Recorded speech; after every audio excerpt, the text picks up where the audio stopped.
Right now, right this second, while you are watching this video on a quiet Sunday afternoon, while the financial media is dark, while CNBC is running reruns of some boat show nobody asked for, while Bloomberg terminals across Manhattan sit idle in empty trading floors, something is happening in the physical silver market that should make every single person watching this channel stop what they are doing and pay very, very close attention. Because the crime scene is not on the charts today. The crime scene is on the dealer websites. Go ahead. I want you to pause this video, open a new tab, and try to buy a 100-ounce bar of silver right now. Try it. Go to your favorite bullion dealer, the one you have bookmarked, the one you have bought from before, the one that sent you that nice little velvet pouch with your last order. Go there. Tell me what you see. Because what you are going to see, and I have been documenting this all morning, is one of three things. You are either going to see a maintenance page, a cute little "we'll be back soon" message with a wrench icon, as if the entire billion-dollar precious metal supply chain just decided to do some server updates on a random Sunday. Or you are going to see the product page still up, but the buy button is grayed out, unavailable, out of stock, on a commodity that the COMEX claims has 366 million ounces sitting in vaults.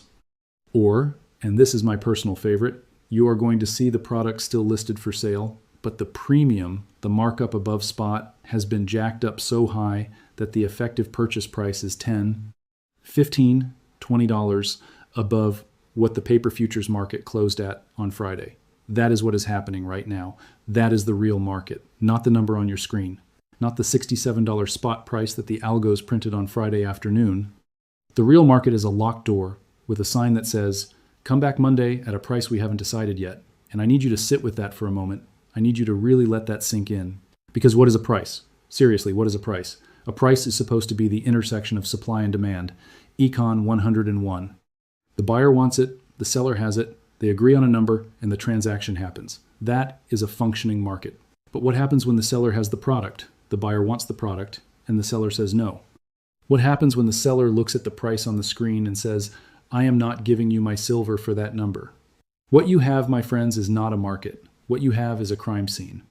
What you have is a pricing mechanism that has been so thoroughly detached from physical reality that the people who actually hold the metal in their hands, the dealers, the mints, the refiners, the people who run their fingers across the cold surface of a 1,000-ounce bar every single day, those people are telling you through their actions, not their words, through the most powerful statement a business can make, which is refusing to sell, they are telling you that the paper price is a fiction.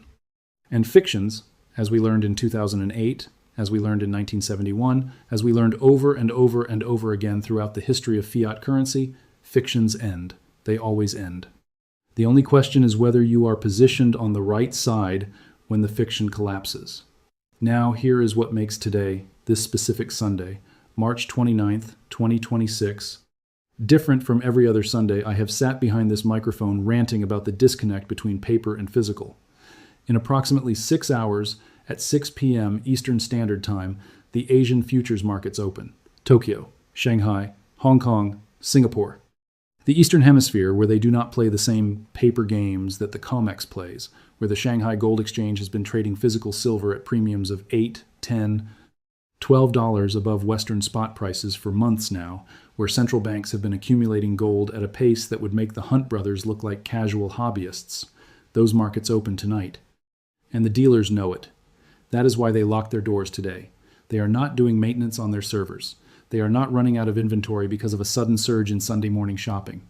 They are making a calculated, rational, risk-managed business decision to not sell physical silver at a paper price that they believe, based on their decades of experience in the physical supply chain, is about to be repriced violently upward when the Eastern markets open and actual physical demand meets the reality of what the COMEX registered inventory numbers are telling us.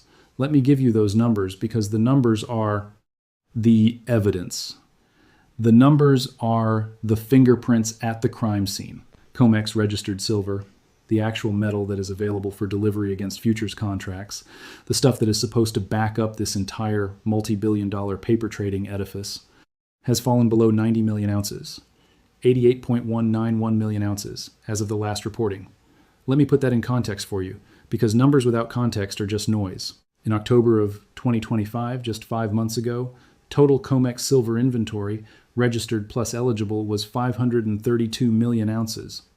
Today, it is 366 million ounces. That is a 31% decline in 5 months. Almost a third of the silver in the vaults has walked out the door. In the registered category, the actually deliverable silver has dropped 32% in 4 months. That is not a normal drawdown. That is not seasonal fluctuation. That is a systematic, relentless drain of physical metal from the Western vaulting system. And where is it going? East. It is going east. It is going to Shanghai, where lease rates spiked to 34.9% in October of 2025. Let me say that again, 34.9%. The cost of borrowing silver in London hit almost 35% annualized because there was not enough physical silver in London to lend. Normal lease rates are below 1%, and they hit 35. That is not a market anomaly. That is a market screaming that it is running out of real metal. Now, the suits want me to tell you that this is not financial advice. Of course it is not. It is a survival guide for a burning theater. Do your own research if you still trust the people who stole your purchasing power. If you still trust the institutions that told you inflation was transitory in 2021, that told you the banking system was sound in 2023, that told you the national debt was manageable when it was 34 trillion, and now sit in stunned silence as it crosses 39 trillion, adding $7.23 billion per day, 301 million per hour, 5 million per minute, $83,000 per second. Do your own research. But while you are researching, maybe also check your dealer's website and tell me if the buy button works. And while you are at it, while you are checking those dealer websites, I want you to do something for me. I want you to smash that like button right now. Not because my ego needs it, because the algorithm needs it. Because in 2026, the shadow ban is real, the suppression is real, and every single like, every single share, every single comment you leave is a middle finger to the system that does not want you hearing this before the Monday morning narrative takes over. The financial media will have their story ready by 6 a.m. tomorrow. They will tell you silver moved because of this or that technical level. They will talk about the 50-day moving average. They will interview some suit from a bank that is short 200 million ounces of paper silver who will calmly explain that this is just normal volatility.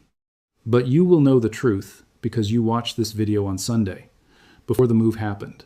That is the value of this channel. That is why I am here on a Sunday instead of watching basketball. So hit that like button and help me fight the suppression. I focus on bringing you these grounded, data-driven observations of the physical market before the Monday morning narratives take over. I spend my weekends monitoring dealer websites, tracking COMEX vault reports, cross-referencing Shanghai premiums, and building the picture that no one on financial television will show you. If you find value in this level of independent structural macroeconomic analysis, consider hitting that super thanks button below to support the channel. Every contribution goes directly into keeping this operation running, keeping the lights on, and keeping me caffeinated enough to sit here on a Sunday afternoon instead of doing literally anything else. Now, let me walk you through the mechanics of what is happening with these dealers, because this is not some emotional, irrational response. These are businesses. These are hard-nosed, margin-calculating, risk-managing businesses that have been in the precious metals trade for decades. A bullion dealer operates on a very simple model. They buy metal at one price, they sell it at a slightly higher price, and the spread between those two prices is their profit. Simple, beautiful, elegant, until the underlying price is wrong.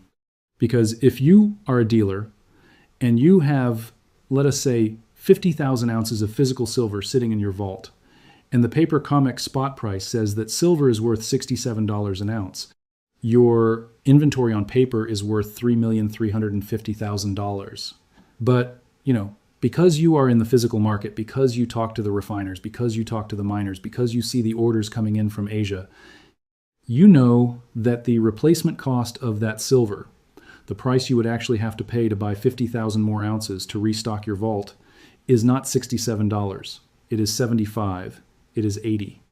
It is whatever the Shanghai Gold Exchange says it is, plus shipping, plus insurance, plus the 3 weeks it takes to actually get the metal across the Pacific. So what do? You are not stupid. You did not build a successful precious metals business by being stupid. You do not sell your 50,000 ounces at $67 when you know your replacement cost is 15 to 20% higher. You do not give away your real, tangible, hold it in your hands, silver for paper dollars, based on a price that was set by an algorithm, trading paper contracts on an exchange that has a coverage ratio of 13.4%. Let me explain what that coverage ratio means, because this is absolutely critical. The coverage ratio is the percentage of outstanding paper contracts that could actually be satisfied with registered, deliverable silver in the COMEX vaults. 13.4%. That means for every 100 ounces of silver that the paper market says exists, only 13 ounces are actually sitting in a vault ready for delivery. 87% of the silver trading on the COMEX is a promise, an IOU, a paper claim on metal that does not exist in deliverable form.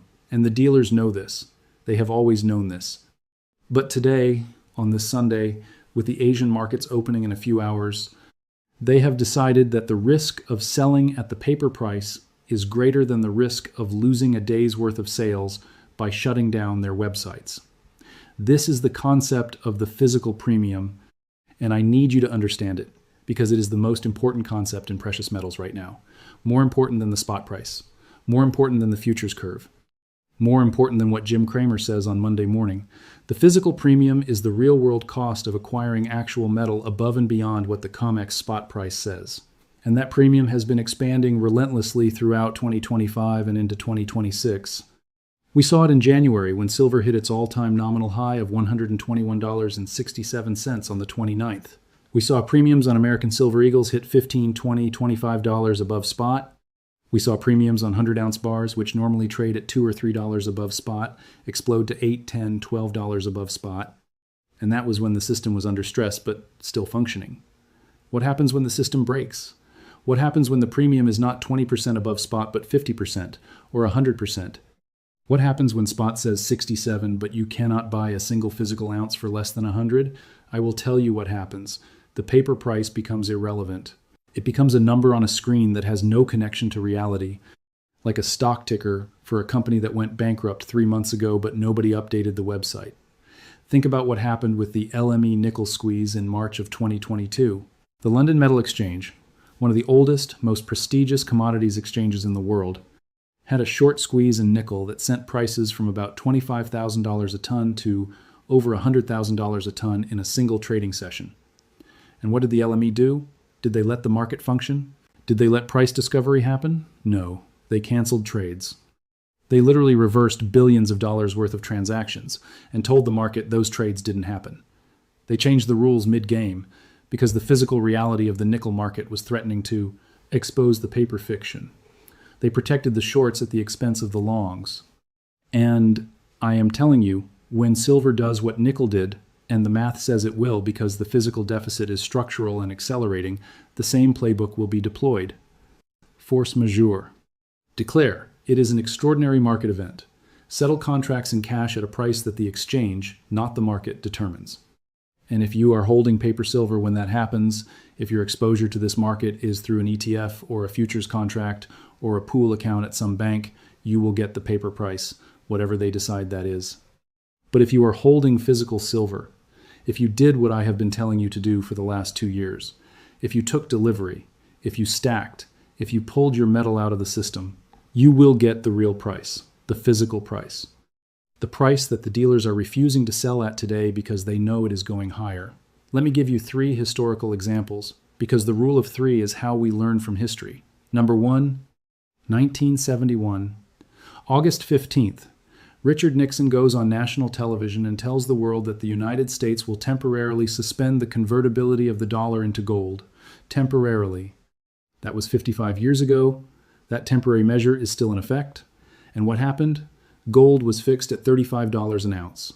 Foreign governments were showing up at the Treasury with their dollars and demanding gold, and the Treasury was running out. The paper claim on gold, the dollar, had been overissued. The ratio of paper to physical was unsustainable. Sound familiar? The coverage ratio was collapsing. Sound familiar? So they changed the rules. They closed the gold window. And within a decade, gold went from $35 to $850, a 2,400% increase, because the paper fiction collapsed and the physical reality asserted itself. The paper price was wrong, and the market eventually violently corrected to reflect the actual supply and demand of the physical metal.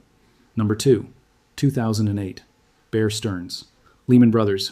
The entire derivatives complex built on mortgage-backed securities that were rated AAA but were worth 0.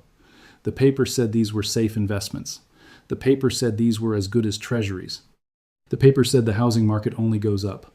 But the physical reality, the actual houses, the actual borrowers, the actual default rates, those told a different story. And when the paper fiction collapsed, the entire global financial system came within hours of total failure. Hours. Hank Paulson literally got down on one knee and begged Nancy Pelosi to pass the TARP bailout. The Secretary of the Treasury of the United States of America got on his knees. That is what happens when paper fictions meet physical reality. And right now, in the silver market, we have a paper fiction, the COMEX spot price, that is disconnected from the physical reality, which is that there are 88 million ounces of deliverable silver backing, hundreds of millions of ounces of paper claims, with a coverage ratio of 13.4%, while the physical market is in its sixth consecutive year of structural supply deficit. Number 3, 2020, March. COVID hits. Global supply chains freeze. And what happens in the silver market? Premiums explode. You could not buy a silver eagle for less than $10 above spot. Dealers sold out in hours. The paper price crashed to $11 an ounce in the futures market, but you literally could not buy physical silver for less than $20, $25, a 60 to 100% premium over spot. The paper market said silver was worth $11. The physical market said try 30. And which one was right? The physical market. Within 18 months, silver was back above 25 on the paper market, catching up to where the physical market had already told you it was. The physical market is the leading indicator. The paper market is the lagging indicator. And right now, the physical market, through the actions of the dealers who are shutting down their websites on a Sunday afternoon, is telling you that the paper price is wrong. Again, based on what we are tracking today, the evidence is overwhelming. And I want to hear from you. Let me know in the comments below, have you attempted to purchase physical silver online this weekend? Did you encounter suspended sales, elevated premiums, a maintenance page? I want to document this. I want to build the real-time evidence base that shows what is happening in the physical market because this information is not being reported anywhere else.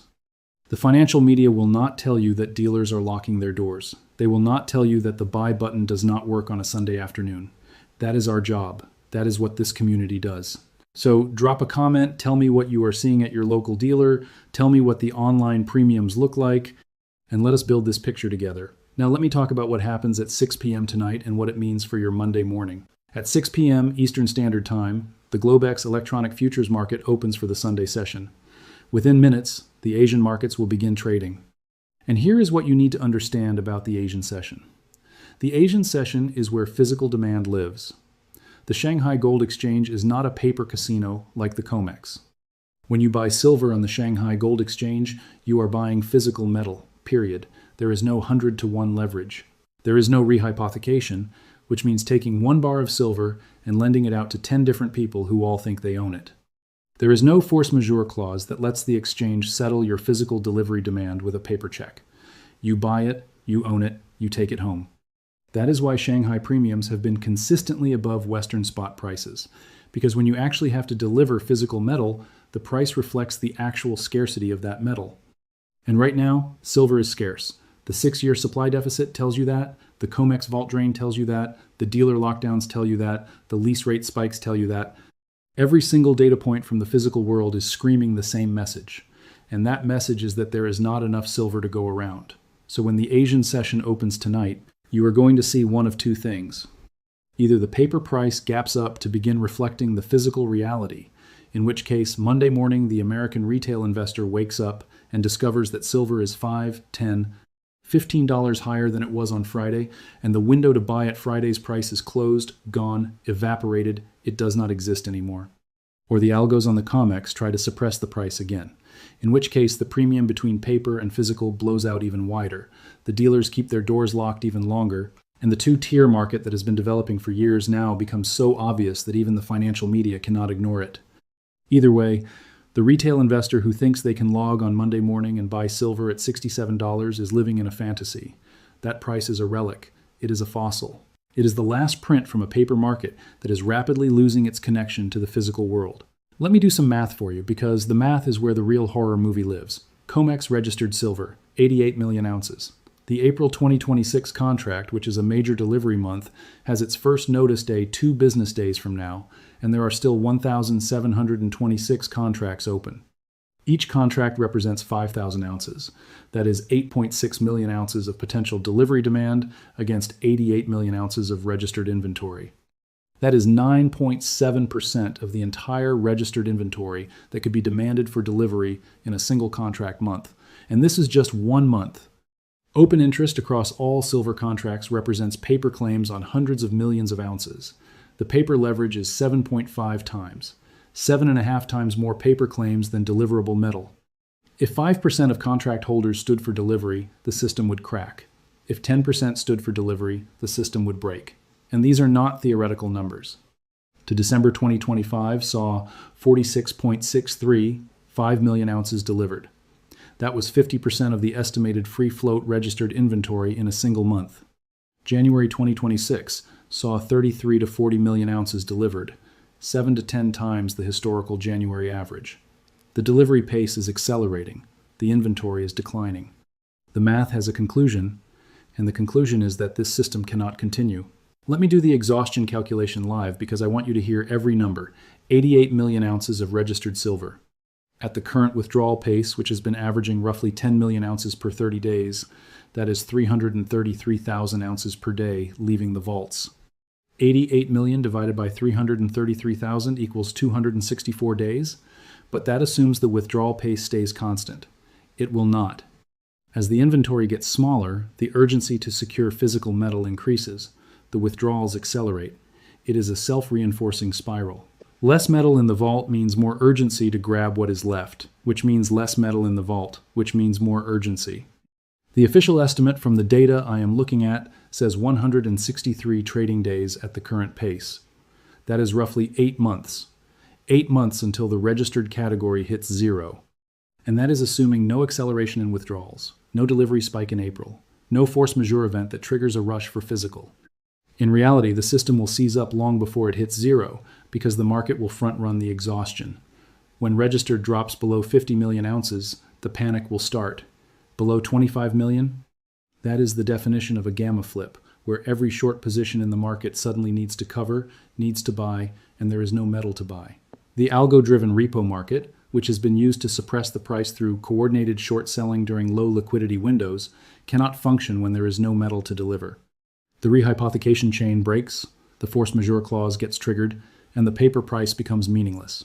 Now let me connect this to the bigger picture, because the silver market does not exist in a vacuum.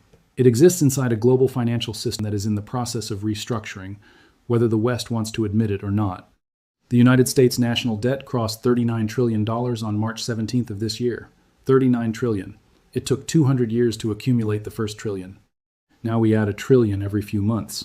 The interest payments on that debt are projected to exceed $1 trillion in fiscal year 2026. $1 trillion just in interest. That is more than the entire defense budget, triple what we paid in interest in 2020, and the debt is growing at $7.23 billion per day. Do the math. 39 trillion in debt, 1 trillion a year in interest. That means the government is borrowing money just to pay the interest on the money it already borrowed. That is not a budget. That is a Ponzi scheme. And every Ponzi scheme in history has ended the same way, with the people holding the paper getting wiped out and the people holding the real assets surviving. And this is where the BRICS angle becomes critical. Because while the United States is adding $7 billion a day to its debt load, while it is spending over $1 trillion a year just on interest, while it is simultaneously fighting a war in Iran that has cost over $12 billion so far with no end in sight, the BRICS nations are doing something very different. They are accumulating gold. They are building alternative payment systems. They are creating bilateral trade agreements that bypass the dollar entirely. China's central bank has been buying gold every single month. India's silver ETF inflows are surging. The Shanghai Gold Exchange is pulling physical metal from London and New York at a pace that is draining Western vaults. And they are not doing this because they read my YouTube channel. They are doing this because they understand arithmetic. They understand that a $39 trillion debt growing at $7 billion a day, backed by a central bank that cannot raise rates without collapsing the housing market and cannot cut rates without reigniting inflation, is a currency that is in its terminal phase. Not tomorrow, not next year, right now. The terminal phase is not an event, it is a process. And we are in it. The gold to silver ratio right now sits at approximately 64 to 65. Historically, that ratio has ranged from 40 to 60. In major precious metals bull markets, it compresses dramatically. In 1980, it hit around 15 ounces of silver to buy 1 ounce of gold. If gold is at $4,500, which it approximately is right now after pulling back from its all-time high of $5,602 in January, and the ratio compressed to even 30 to 1, silver would be at $150 an ounce, at 20 to 1, $225, at the historical extreme of 15 to 1, $300. And those numbers are based on gold staying where it is, which it will not because the same forces driving silver, the debt spiral, the BRICS accumulation, the physical deficit, those forces are even stronger in gold. If gold goes to 7,000, which multiple analysts have projected, and the ratio compresses to 20 to 1, silver goes to 350. That is 5 times the current paper price. And the dealers who locked their doors today are not thinking about $67. They are thinking about $100. They are thinking about $150. They are thinking about the last time they sold physical metal at the paper price and then could not replace it because the replacement cost was 40% higher by the time their restock order arrived. This is what a V-shock looks like before it happens, not on the charts. On the dealer websites, the charts will catch up later. The charts always catch up later. The physical market leads, the paper market follows. That has been the pattern in 1971, in 2008, in 2020, and it is the pattern right now on March 29th, 2026, at roughly noon Eastern Standard Time, 6 hours before the Asian markets open and the repricing begins. I will be closely monitoring the physical dealer premiums as we cross the 6 p.m. Asian Open and tracking institutional liquidity leading into Monday. This is going to be a critical 48-hour window for the precious metals market, and I will be covering every twist, every data point, every vault report as it happens. Make sure you are subscribed to the channel with the bell notification turned on to receive my continued analysis. Because by the time Monday morning rolls around, by the time the CNBC anchors have their coffee and start reading their teleprompter about why silver moved overnight, the move will already be over. The window will be closed. The price will be repriced. And the only people who will not be surprised are the people who watched this video on a Sunday afternoon and understood what the locked dealer doors were telling them. And make sure you are following my secondary channel, linked in the featured section below. We are hitting this from both sides. The main channel for the macro analysis, the secondary channel for the real-time dealer tracking and community intel. If one gets shadow banned, the other picks up the signal. That is how we operate in 2026. Redundancy. Because the information we are sharing is too important to exist in one place. Let me close with this, and I want you to really hear me. There is a difference, a fundamental, irreconcilable, existential difference between a paper claim and a tangible asset. A paper claim is a promise from a counterparty, a promise from a bank, a promise from an exchange, a promise from a government. And promises, as anyone who has lived through the last 20 years knows, promises get broken.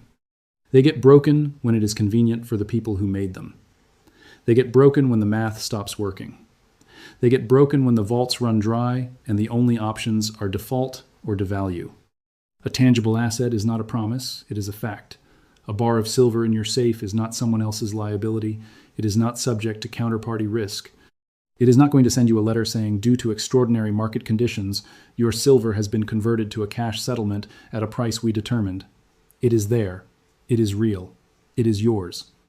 And in a world where $39 trillion of debt is growing at $83,000 per second, where the coverage ratio on the COMEX is 13.4%, where dealers are literally refusing to sell on a Sunday afternoon because they know the paper price is a lie, in that world, the difference between a paper claim and a tangible asset is the difference between being whole and being wiped out. The digital screen offers a price, but only the physical market offers the asset. The window is closing and the repricing is hours away. If you would like to see how my portfolio is structurally positioned to navigate this disconnect between paper derivatives and tangible wealth, click the Join button and become an insider member.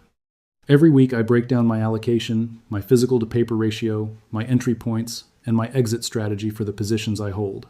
Not financial advice, just transparency. Just one person showing you exactly what they are doing with their own money, while the world pretends that $67 silver makes sense when the dealers will not even sell it to you at that price. The clock is ticking. 6 hours. The Asian markets open. The repricing begins. And the only question that matters, the only question that has ever mattered in the history of money, is the question that the dealers answered today when they locked their doors. Do you trust the paper or do you trust the metal? I know my answer. I have known my answer for a long time. And every single vault report, every single premium spike, every single dealer lockdown confirms that answer. The paper is a fiction, the metal is real. Act accordingly. I will see you on the other side of the 6 p.m. open. Stay sharp, stay stacked, and whatever you do, do not trust the screen.